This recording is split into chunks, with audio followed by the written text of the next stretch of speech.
Welcome everybody.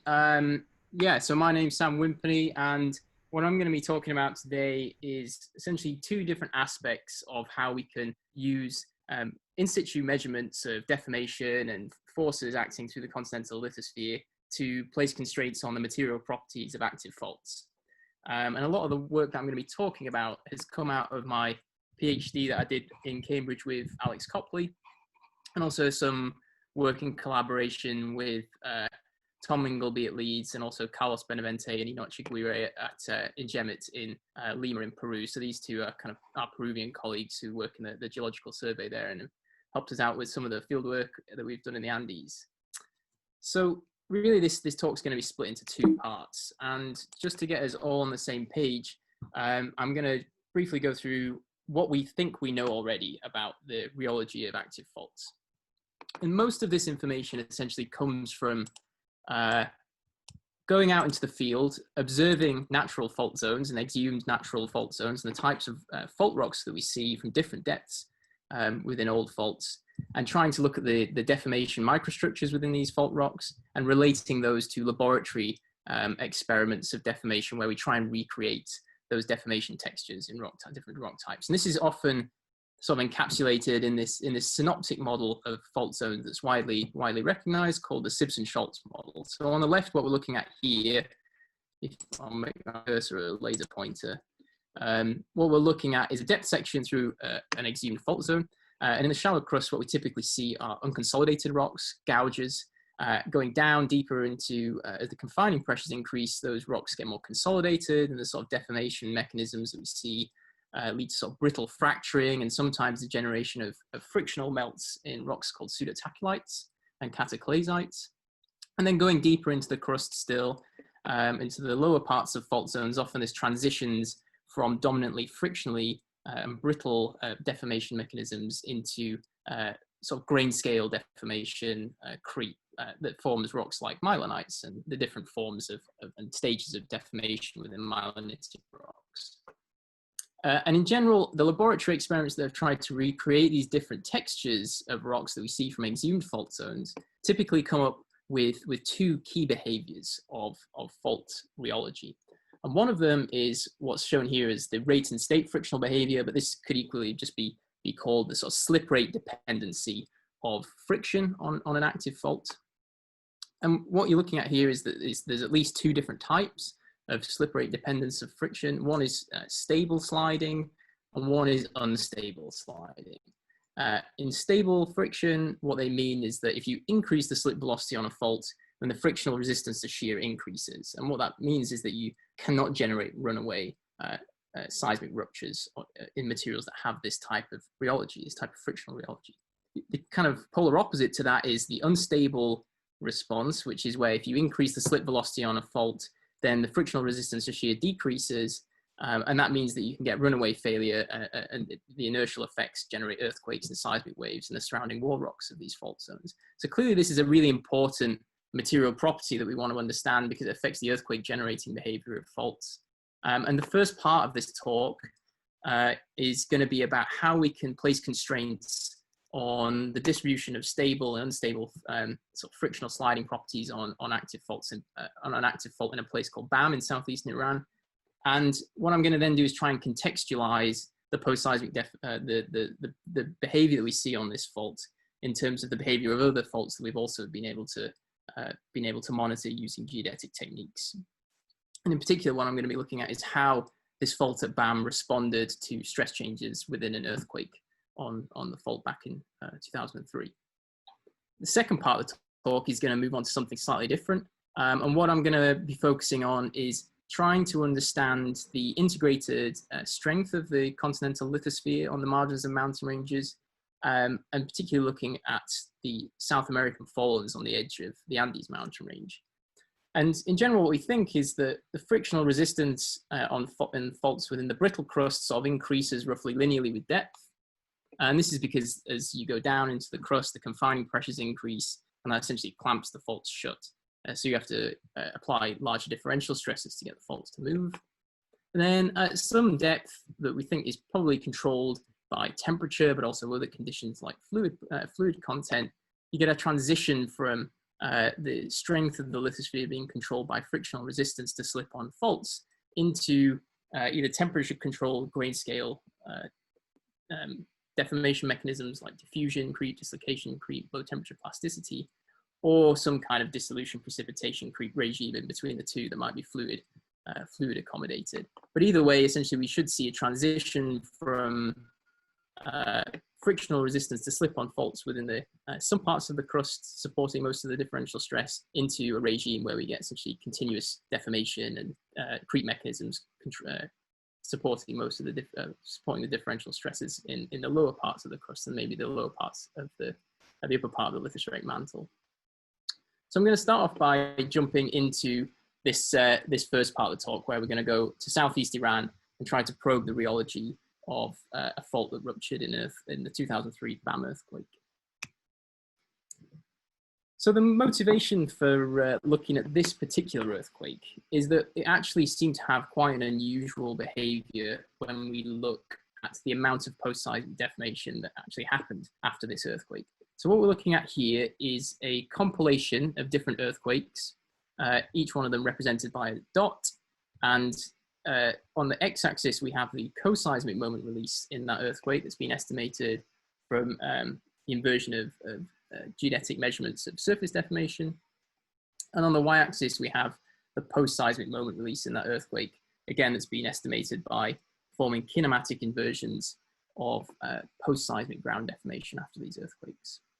And you can see that it kind of spans the range of co-seismic moments between about magnitude, so low magnitude 6 earthquakes up to sort of magnitude 8, magnitude 9 earthquakes. But what's quite interesting is that we can see there's a very large range in the amount of post-seismic moment release for different earthquakes that have very similar co-seismic moment releases. That's telling us for earthquakes like this one at Parkfield, there's actually a huge amount of post-seismic deformation relative to similar sized earthquakes in other localities, like here at BAM, and this case that happened recently in Western China. What I'm interested in doing is trying to explore what is controlling this variability in the amount of post-seismic deformation after different earthquakes. And one thing that we should note is that all of these cases up here that seem to have unusually large amounts of post-seismic deformation that's predominantly been explained by afterslip in the cases of all 3 of these earthquakes. They all occur on faults that are surrounded by predominantly creeping areas of fault zone. So Parkfield's right on this intersection between the locked and creeping area of the San Andreas fault.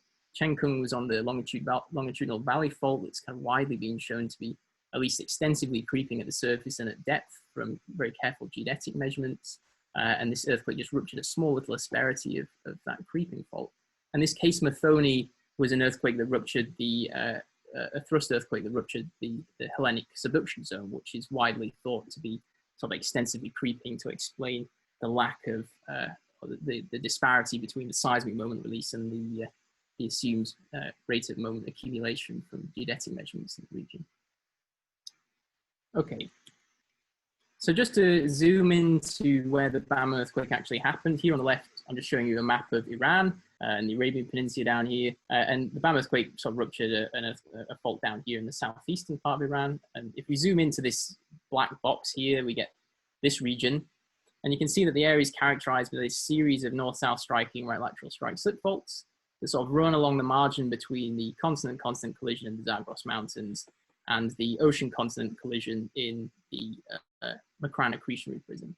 And the BAM earthquake ruptured one of these north-south striking right lateral strike slip faults down in this area here. So if we zoom in a little bit further, that's what's shown here on the right in this Landsat 8 image of the epicentral region. These black dots are the co-seismic surface ruptures that were mapped after the earthquake.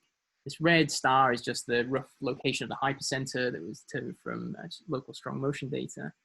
And what we can see is essentially they've got these 2 north-south striking faults that were active during this earthquake, and the predominant deformation that occurred, the predominant moment release happened on this north-south striking right lateral strike slip fault that runs through the area underneath BAM City here.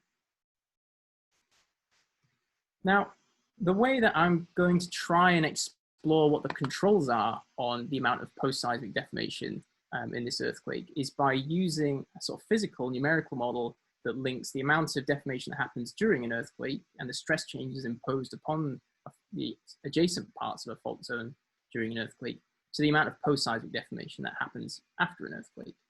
And this is often called either stress-driven after-slip modeling or sort of mechanical modeling of different of earthquake behavior. And this is just a sort of schematic view of what the fault zone might look like. And in order to do this kind of modeling, what we need to know is something about the geometry of the rupture, the seismic rupture that generated the earthquake, and the distribution of slip on this seismic rupture, because that allows us to then calculate the stress changes on the adjacent part of the fault zone that's deforming in response to these stress changes, along with some knowledge of the elastic properties of the wall rocks of the fault zone. The other thing that we need to know then is the be able to place some kind of rheological constitutive parameters for the adjacent region that's creeping in response to the stress changes imposed upon it by the earthquake. So imagine if you rupture this area, you impose some kind of stress change, some kind of shear stress change on this lighter brown area, and that's going to deform in response to those stress changes, and the style and the temporal evolution of the deformation is going to be a function of the rheology of the fault zone. And what I'm going to use is a very simple rheological law shown up here in the top right that shows you that the frictional resistance to shear on this fault surface is essentially some function of the sliding velocity, and it's essentially a log function of the sliding velocity on the fault zone around the seismic rupture. And the real details of this constitutive relationship aren't going to be important in the context of this talk. The final thing that I need to know is the surface deformation in response to this post-seismic creep along the adjacent fault zone. That's going to be what allows us to then kind of invert for this rheology that we're prescribing to the fault zone. And the way I'm going to do that is by using observations from time series using MBSAT INSAR data. Okay, so the first thing that we need to know to do these kind of calculations then is the co-seismic slip distribution in the earthquake. And thankfully, Gareth Funning did that for us. So here is just a co-seismic slip model. And what we're looking at is this north-south striking right lateral strike slip fault that kind of had most of the action on it in the BAM earthquake. The colors represent the distribution of slip in that earthquake. It's mostly obviously confined to between sort of 0 and 10 kilometers deep. These white dots are just the aftershocks after the earthquake. And this fault here is that sort of secondary reverse fault that kind of splayed off the main vertical strike slip fault that was active was predominantly active and had the majority of the moment release in this earthquake. You know, clearly these, we can use this slip distribution to then calculate the stress changes on the fault zone, but clearly that's going to be a product of how compact or how stretched out this slip distribution is. And that's something that's often very difficult to really constrain from surface geodesy measurements because of the regularization that we often use in these kind of kinematic slip inversions.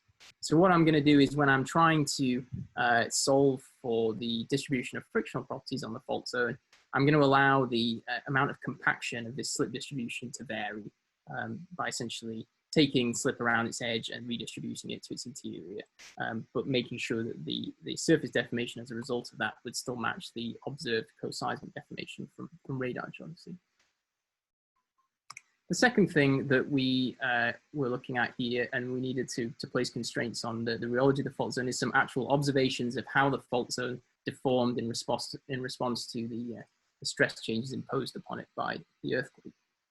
And what we're looking at here is just a time series of the surface deformation around the epicentral region of the BAM earthquake for two different radar tracks. So we just have the descending track and the ascending track here on the top and the bottom.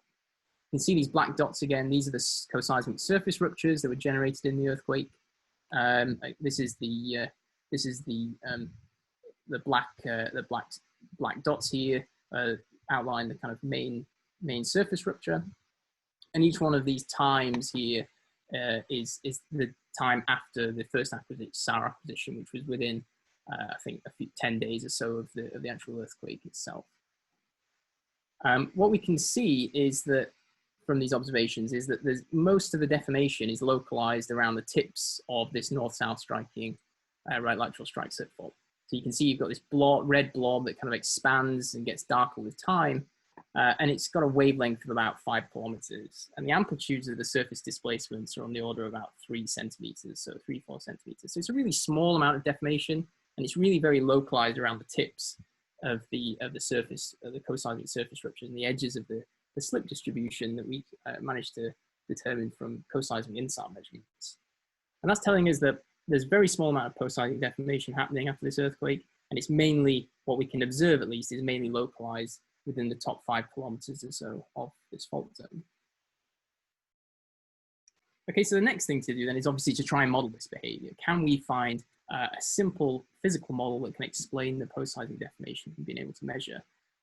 Again, keeping in mind that these other cases, like Parkfield and Chenko and Wimpenny, where we've seen huge amounts of post-seismic deformation after an earthquake, these can be explained where we have a sort of an asperity within, surrounded by a creeping area that ruptures, loads the adjacent area, and that whole adjacent area can creep in response to those stress changes. So the first thing to do is to obviously try and use a model, exactly the same model, try and replicate the deformation that we see at BAM.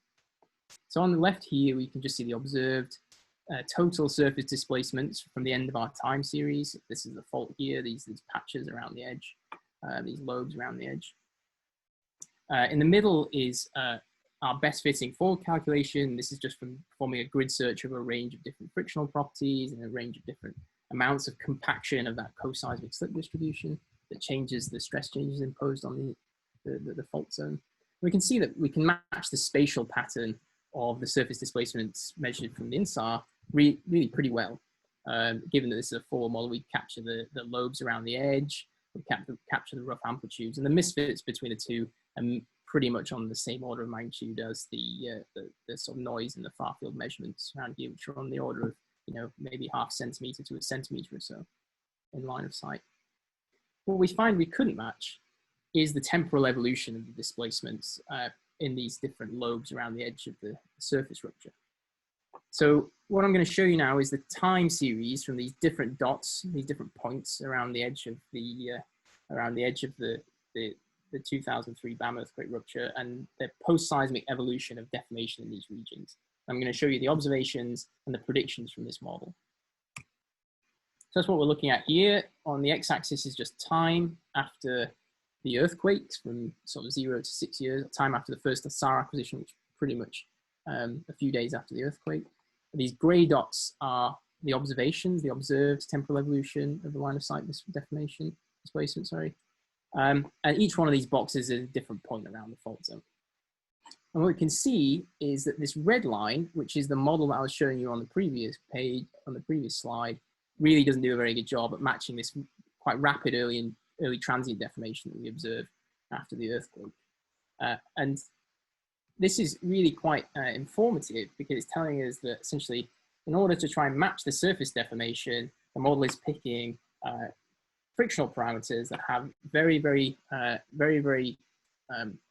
of, well, they're in a sense relatively strong. They don't allow rapid transient deformation within the first few years after the earthquake. And another way to think about that is that if we think about what the deformation would look like if the fault were allowed to sort of extremely rapidly relax all the stress changes imposed upon it through slip on the adjacent parts of the fault zone, this would essentially be extremely large. So what we're looking at here is, again, the observations on the left, and in the middle is this model where we've allowed the whole fault zone to essentially creep happily in response to the co-seismic stress changes. And often people call this a sort of frictionless model, where the whole fault zone can just slide happily. And what we saw from the time series is the vast majority of the deformation had occurred, and the time series is sort of leveled off after about 6 years. So we're confident that what we can see in the observations is the vast amount of post-seismic deformation that's going to happen. But the prediction from the models is that if all of the stress changes on the fault zone had been relaxed, then the surface deformation should be much larger than what we actually see.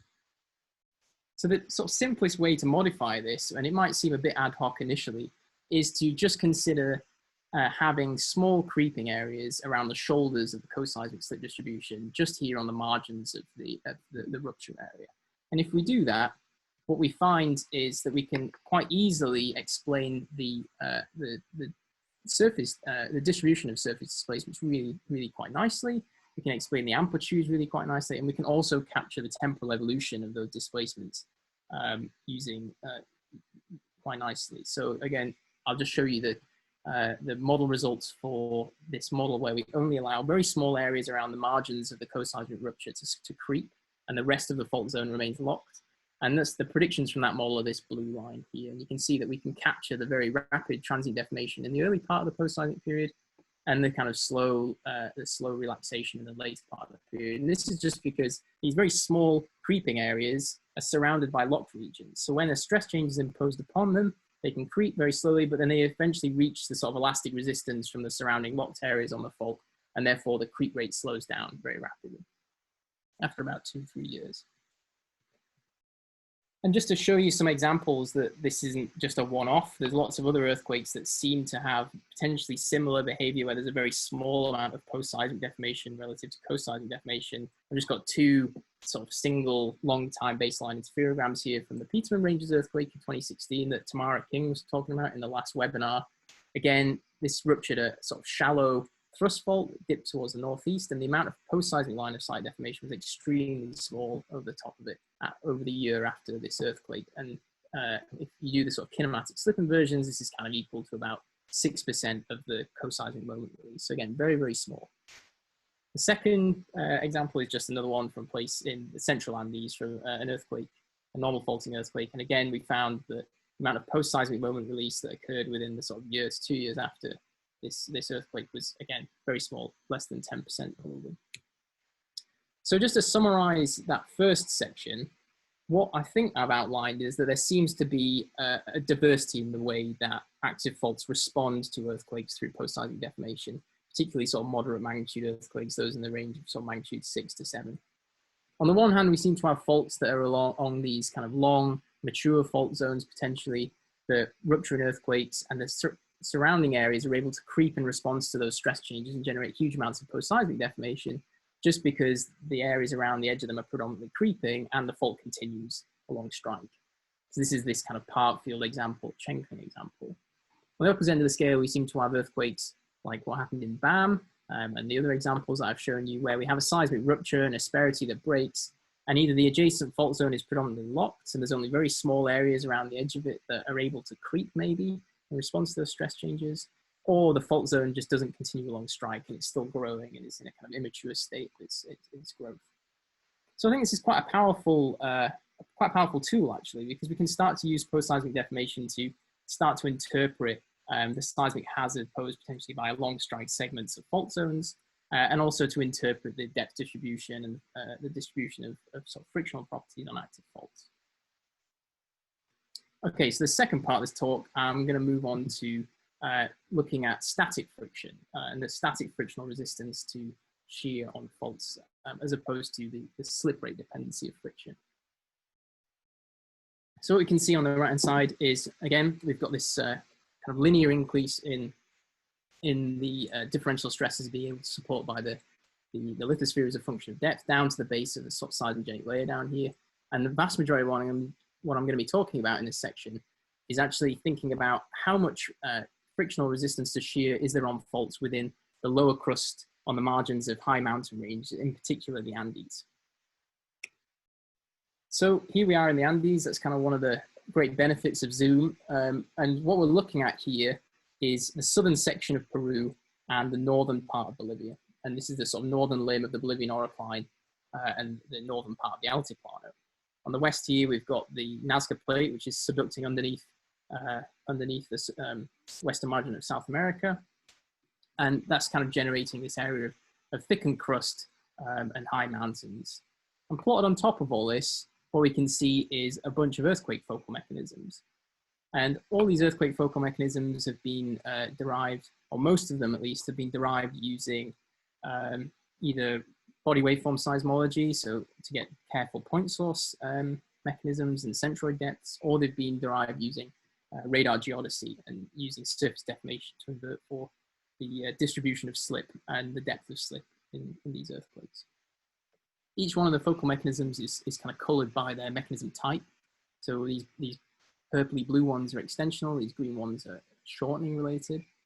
And these brown ones here are strike slip, and they've all got the centroid depths of the earthquake as numbers above them. Now, the reason we're looking at the Andes is that there's quite a unique geometry and pattern of deformation in this area that's kind of highlighted by these earthquakes that allows us to place a constraint on the forces acting through this part of the South American forelands out here through the South American plate. And what we can see is that there's actually some extremely deep earthquakes out here in the South American forelands, down 40, 45 kilometers, and along its margin down here, down to about 40 kilometers, 30 kilometers too. And therefore, what we're going to be able to do is to be able to resolve those forces onto the faults that are out in the forelands here, and therefore place an estimate on the frictional stresses that they, frictional forces that they can support before they rupture in earthquakes. So we'll be able to say how much force can a fault support before it breaks in a seismogenic way, which is clearly an important thing to know. So the first unique thing about the deformation here that allows us to think about the force balance in quite a simple way is that everything that's happening pretty much is in cross section, is in plane strain. So up here we can see that if we take this profile through central Andes in southern Peru, the extension direction on these normal faults is northeast southwest, and if we sum the earthquake moment tensors in this area, we get the fact that kind of this cross strike extension is about 20 times larger than the along strike shear accommodated by earthquakes in this area. So it kind of confirms the fact that this whole region is deforming in plane strain.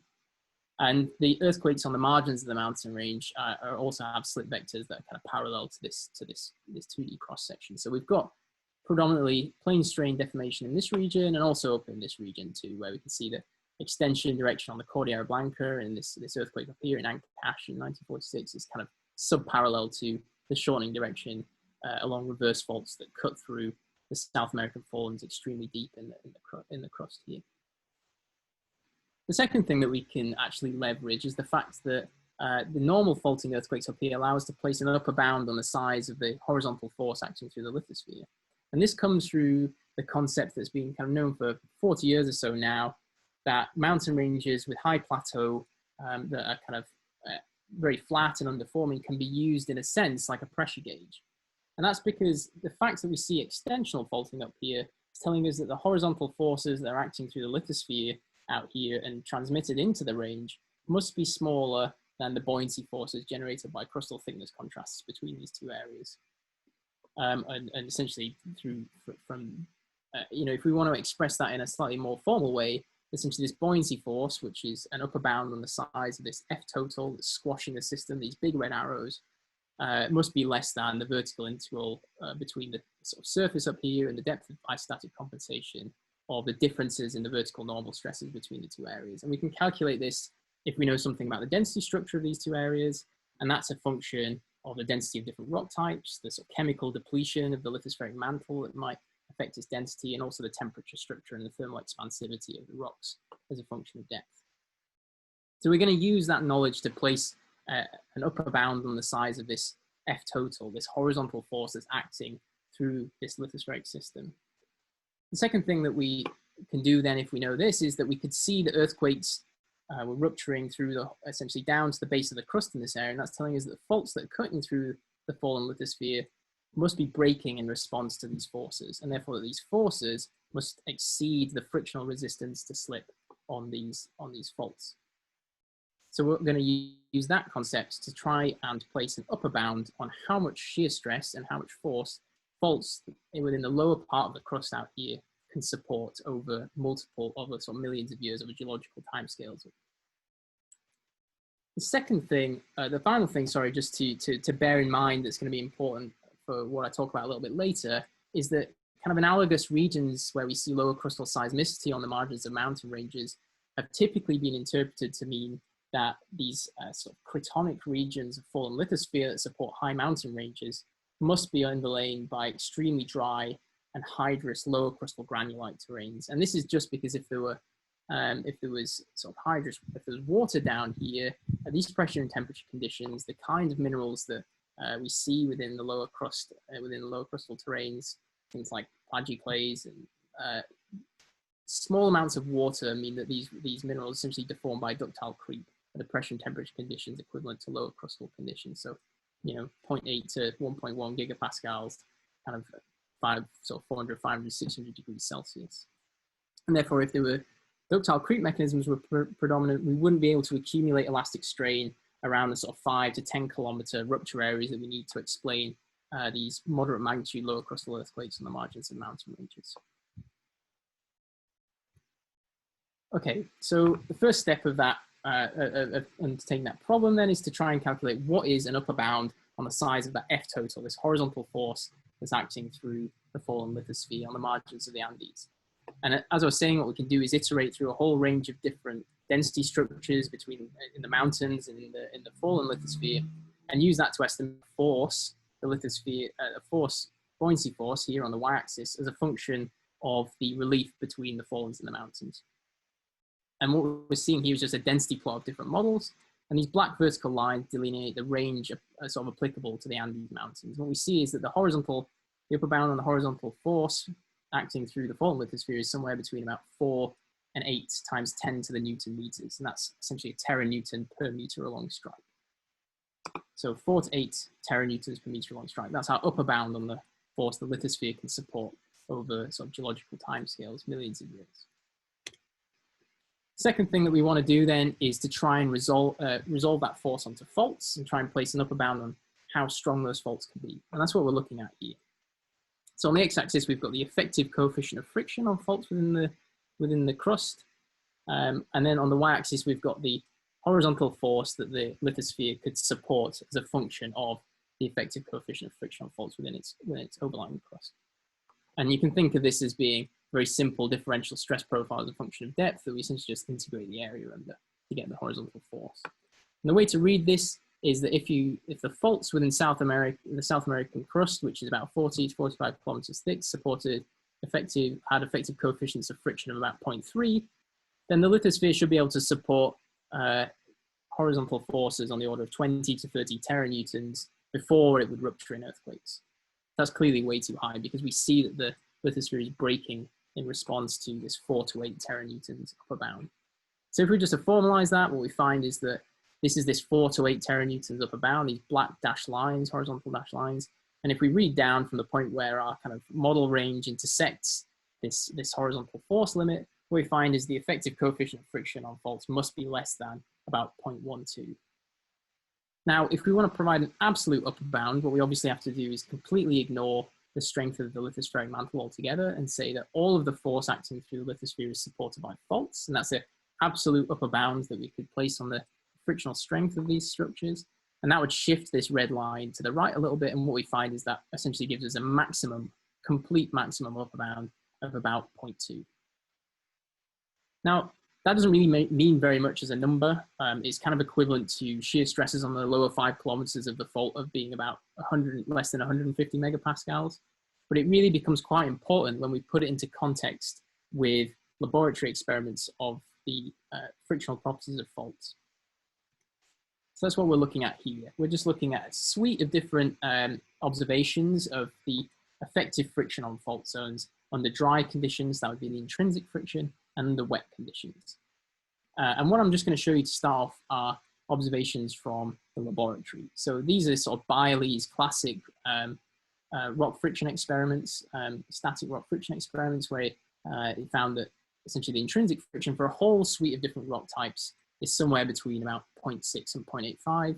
And if you include the effects of hydrostatic fluid pressures that sort of reduce the effect of normal stresses on faults, that could lower this down to somewhere about 0.35 to about 0.55.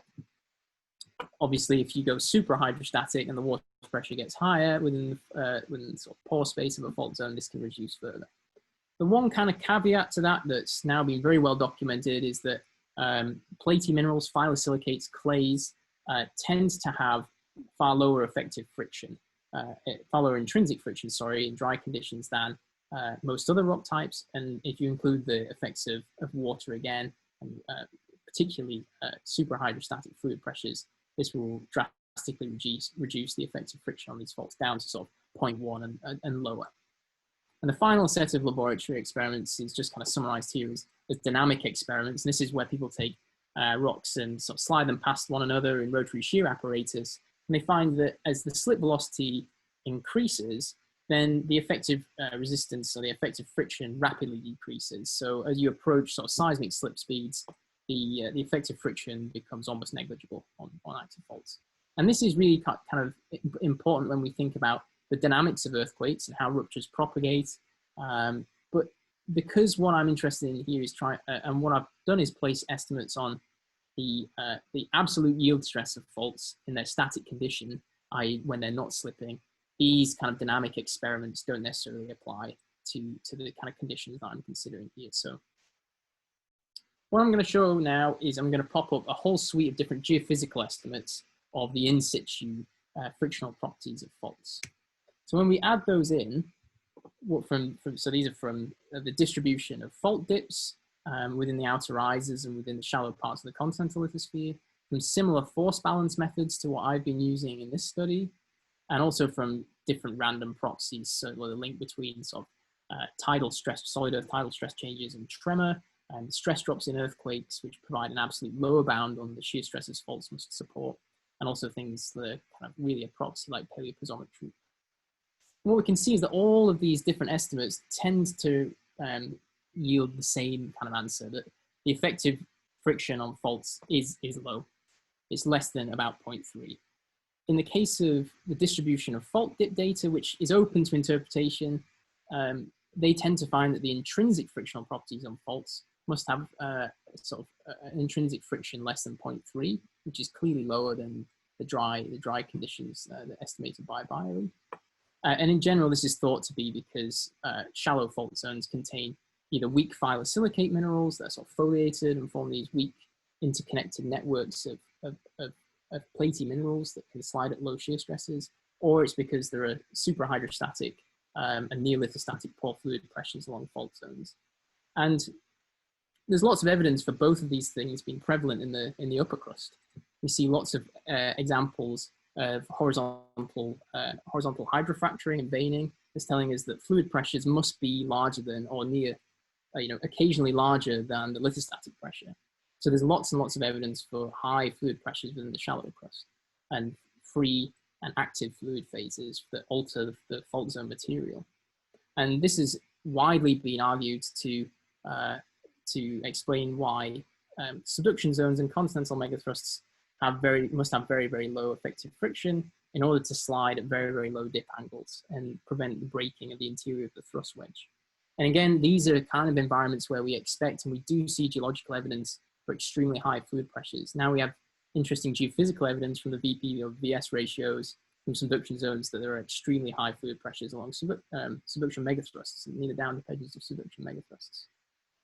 The one set of experiments and the one set of natural faults that don't really fit into this trend of places where we expect there to be high fluid pressures and weak interconnected phyllosilicate networks are actually these ones that I've been talking about today, where we see that there are in the forelands of mountain ranges. And I'll just go through now and explain a little bit why. Essentially, I don't think that superhydrostatic fluid pressures exist in the lower crust. And lots of other people have argued from sort of petrological standpoint why that's the case. And also why we might be missing, we don't really see evidence for these kind of weak interconnected phyllosilicate networks. And therefore we might be missing a mechanism that's actually leading to lower crustal faults supporting very low shear stresses before static failure. So the first possibility is that, yeah, there are weak phyllosilicates along these fault zones. And there's kind of a few reasons why that doesn't work. So the first case is that to form these phyllosilicates, especially lower crustal conditions, so things that we expect to be stable in the phase assemblage down there will be things like biotite, we essentially need water because they're hydrous phases, and all of these exhumed lower crustal terrains that we think of as analogues for the kind of material that exists underneath the margins of mountain ranges have extremely low modal fractions of these phyllosilicate minerals, often less than about 1%. Not enough to form these weak interconnected networks.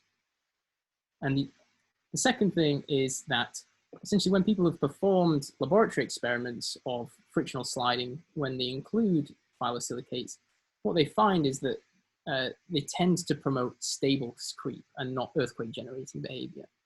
And although these might not necessarily be representative of lower crustal conditions, this is a kind of area that I think could be pushed a little bit further. And and might yield some insight into this problem. So this is just an example from Ikari in 2011, where they essentially took a whole suite of different rock types and they performed sort of stick, slip, slide experiments, estimated the coefficient of friction for these different rock types and the rate state frictional behavior. So this A minus B parameter, if it's greater than 0, it characterizes stable creep, and if it's less than 0, you'd expect earthquake generating behavior, like unstable sliding. What you can see is that as the coefficient of friction of the rock type gets less, it tends to promote stable creep. And this is essentially the realm in which phyllosilicates, these are all kind of phyllosilicate minerals up here. So it looks like phyllosilicates probably don't exist in the amount that needed in the lower crust to actually sort of generate these weak networks along fault zones, and might even actually inhibit earthquake behavior in the lower crust. Second possibility is that there's near-lithostatic fluid pressures along these faults, and you need volatiles or fluids and water in particular, maybe to be at some near 60 to 80% of lithostatic pressure to explain the shear stress, the shear stresses at which the faults are failing in the South American forelands. And there's kind of quite strong petrological argument, the fact that free water just doesn't exist in these lower crustal rocks.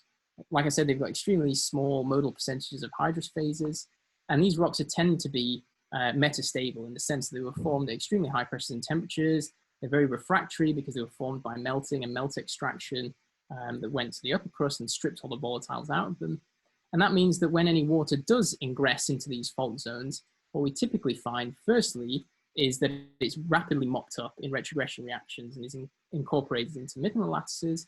And the second thing is that there are lots of examples like this work here from Lucy Campbell of where pseudotachylites that sometimes do are associated with water ingress are rapidly overprinted by monazitization as the creep strength of these rocks gets rapidly smaller because you've included water in the lattices, and that reduces the creep strength accordingly. So a kind of useful number is that the laboratory experiments, including about 0.05 of weight percent of water in the crystal lattice of some kind of plagioclase down at these conditions, is enough to reduce the creep strength by 2 orders of magnitude. So that's a tiny amount of water that rapidly reduces the creep strength and therefore makes these rocks essentially almost instantaneously ductile, it seems. So it looks like free fluid phases and water acting in an effective pressure way to sort of reduce the effect of normal stresses on faults doesn't seem like it could also explain the low shear stresses that are required to rupture faults in earthquakes in the lower crust. Mainly because that water probably doesn't exist, and when it does exist, it essentially switches earthquakes off by allowing strain to localize into ductile shear zones. So one final interesting observation that I'm kind of going to leave you with is that when we think of the time, the deformation process that I was showing you on the previous page, where we've got earthquakes generating pseudotachylites and then being overprinted, either because of water ingress that leads to weak ductile shear zones or from grain size reduction, this kind of suggests that deformation in these regions is going to lead to the lower crust being progressively more aseismic.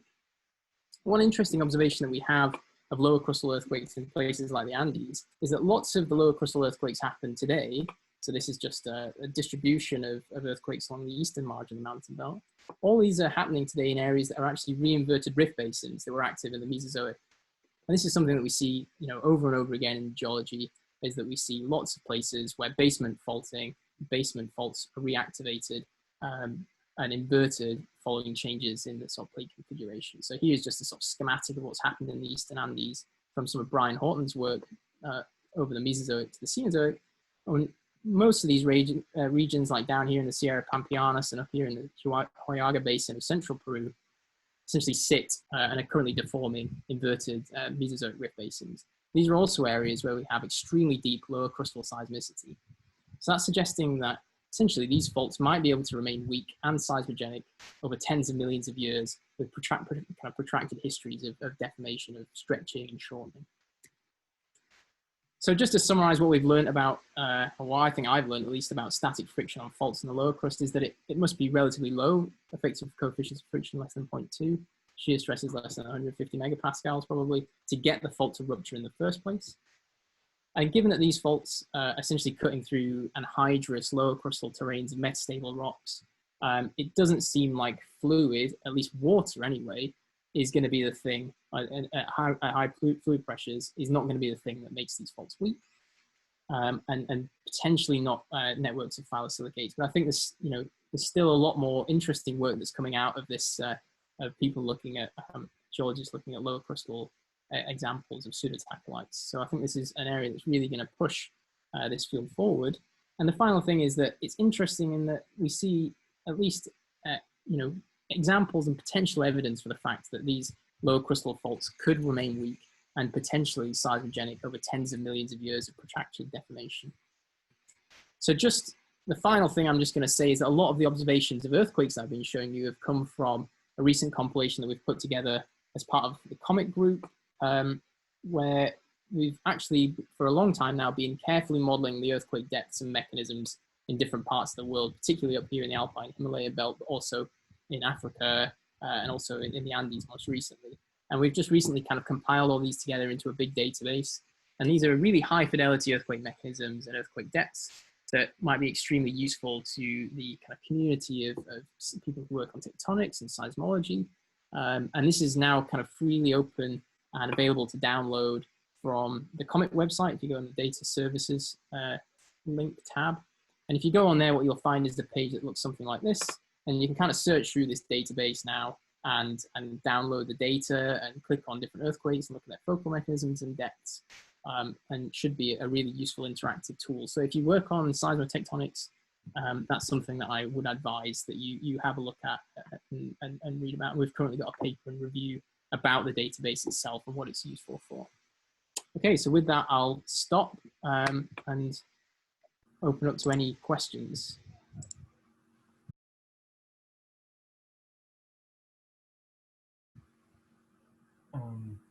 Thank you for this very interesting talk, Sam. If anybody has a question, please just type it in the chat. Just to send it to all panelists and attendees, so everybody can see it.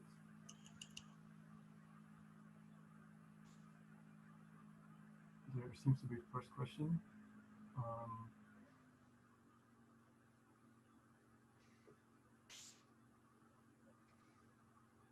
First question from Cristiano Collettini. Is there any evidence from borehole stress measurements of a weak crust in your studied areas? What's that? Is there any evidence? Oh, can I read these? No. What was that? Is there any evidence for what? Sorry? Is there any evidence from borehole stress measurements of a weak crust in your studied areas? Not in this study area, I don't think. I mean, the boreholes, obviously the boreholes sample an extremely shallow part of the crust. They're not going into cutting down sort of 40 kilometers depths. I mean, most of the boreholes in that area come from the oil and gas industry. Obviously drilling in the foreland basin along the eastern margin of the Andes in South America. So no, there aren't any borehole stress measurements that are really capturing the same thing that we're looking at, which is this sort of integrated force balance over the whole lithosphere, if you like, as opposed to just sort of stresses in the very shallow part of the crust that's sampled by borehole measurements. So,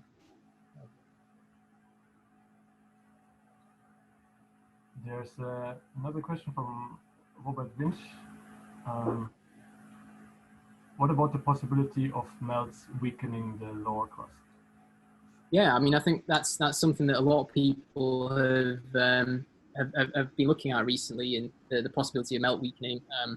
It's interesting in that a lot of the pseudotacholites that people see don't seem to have a kind of melt precursor. So, there's lots of different mechanisms that people have proposed that could generate frictional or generate earthquakes at these depths that aren't related to sort of frictional behavior, like say melt, obviously weaken these things. But I mean, I'm no expert on this, and there's plenty of people who are, but there's plenty of observations of pseudotacholites that essentially contain within the matrix sort of brittle fractured clasts and grains that suggest there isn't a ductile precursor, and there might not be necessarily a melt precursor that means that those earthquakes can be, you actually get deformation down there. But I think there's also plenty of evidence that there is there are, there is meltdown there, and that could weaken things after you've generated it.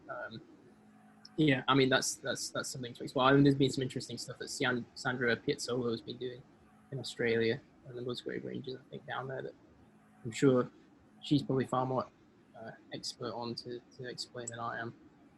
But yeah, I think that's certainly one possibility.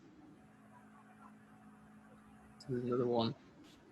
So Tiago, does the fault geometry at depth, approximately 10 kilometers, have an impact on the surface deformation, as the BAM case study suggests?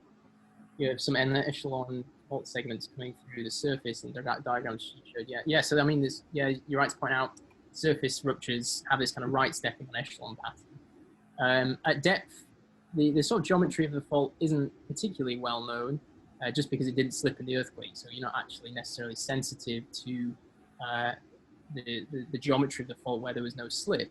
But there was a sort of local aftershock survey that showed that there was a bunch of aftershocks concentrated below the co-seismic rupture, and that's something that lots of other people have worked on, suggesting that it's pretty much cutting down between the surface and depth with pretty much the same relatively planar geometry. Again, because most of the post-seismic deformation is happening on very short wavelengths around the surface ruptures, were kind of not sensitive to the rupture geometry and depth with the kind of observation that we have. We've done calculations to try and look at how much deformation could be happening beneath the fault zone that we don't see.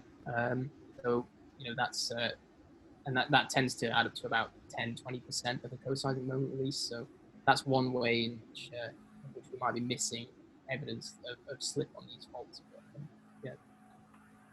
There was a Dan says your definition of the lower crust might be misplaced. You had the Moho labeled at the BDT on the Simpson-Schultz model on one of the last slides. In fact, this would be much lower down. The builder would be about between many places below the BDT, be associated with very low friction as the deformation mechanisms are pressure sensitive. Yeah, I mean, so obviously they're not the same, the brittle ductile transition and the Moho depth.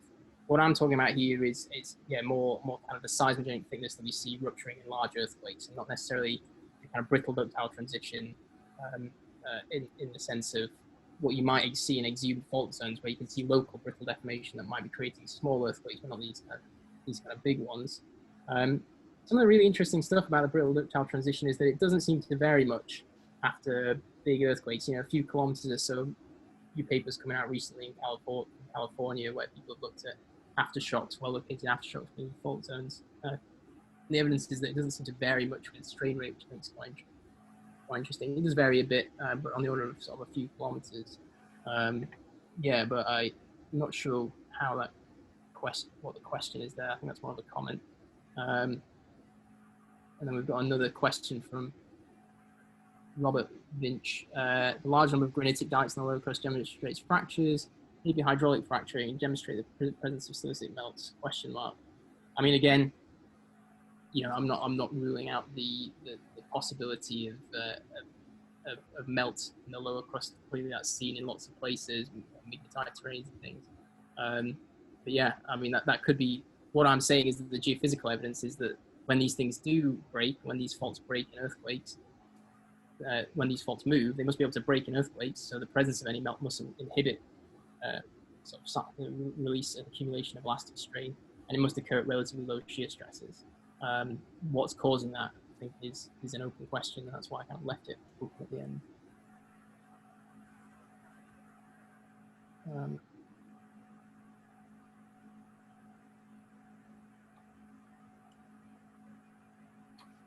think there's another question from Richard Serrano Aguila.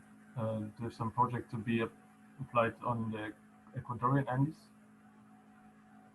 Do I? Yeah. Not really. I mean, I think my general interests are in active deformation around the world.